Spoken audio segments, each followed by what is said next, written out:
Late fall 2003. I'd just moved into a new rental house, an old single-story cottage on the outskirts of my small hometown.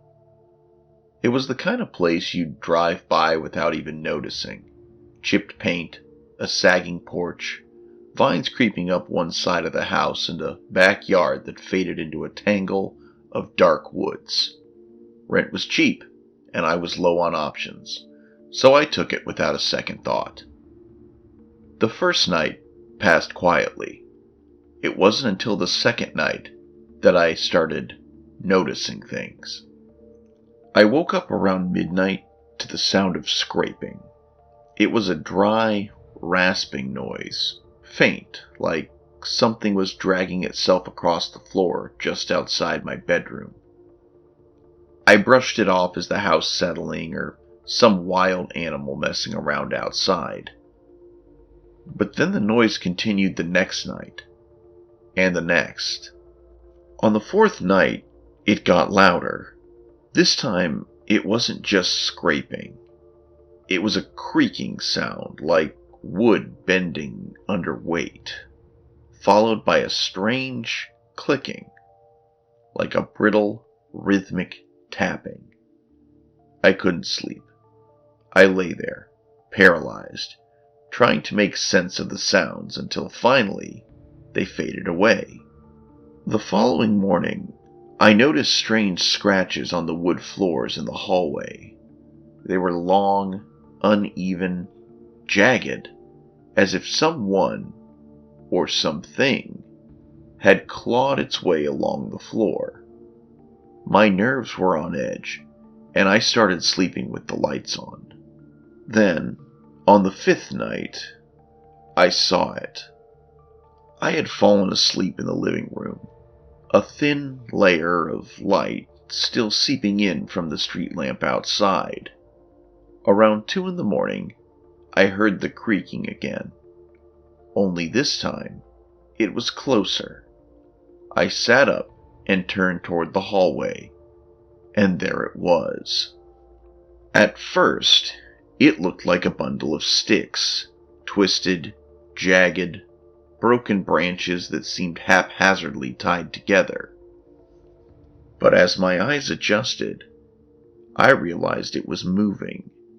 Its limbs were uneven, misaligned, some too short, others too long, bending at unnatural angles. And in place of a head, there was a tangled cluster of wood with hollow black holes where eyes should have been. It was staring at me, its twisted makeshift limbs twitching as it shifted its weight.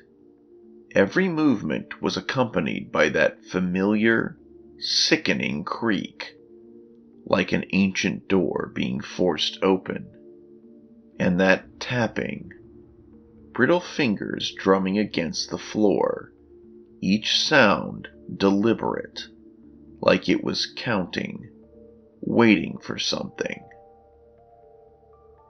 I couldn't move.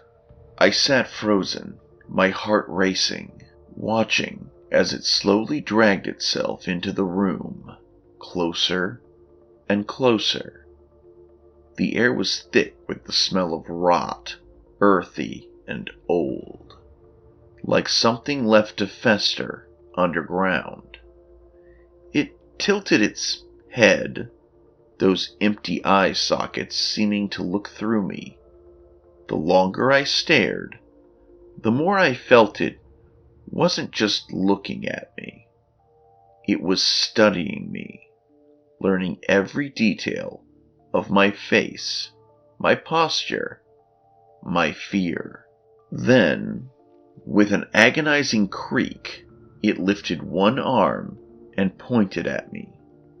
A splintered finger bone, sharpened to a point, stretched towards my chest. The tapping grew faster, almost impatient, like it was expecting me to do something. But I just sat there, transfixed, unable to look away. Finally, it leaned forward, its wooden limbs groaning as it extended itself, bringing its hollow face inches from mine.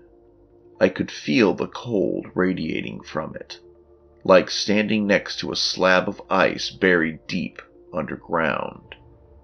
In a voice that sounded like dry leaves brushing against stone, it whispered, "I remember you." I don't know how long I stayed there, staring into that dark, empty face. When I finally came to my senses, the sun was rising, and the rickety thing was gone. But the marks on the floor remained, and every night after, I heard it pacing, tapping, always just outside my door. I left that house a month later, but sometimes, late at night, I still hear the sound of scraping wood and brittle tapping, and I know that somewhere out there, in the quiet places people forget, the rickety thing is still watching.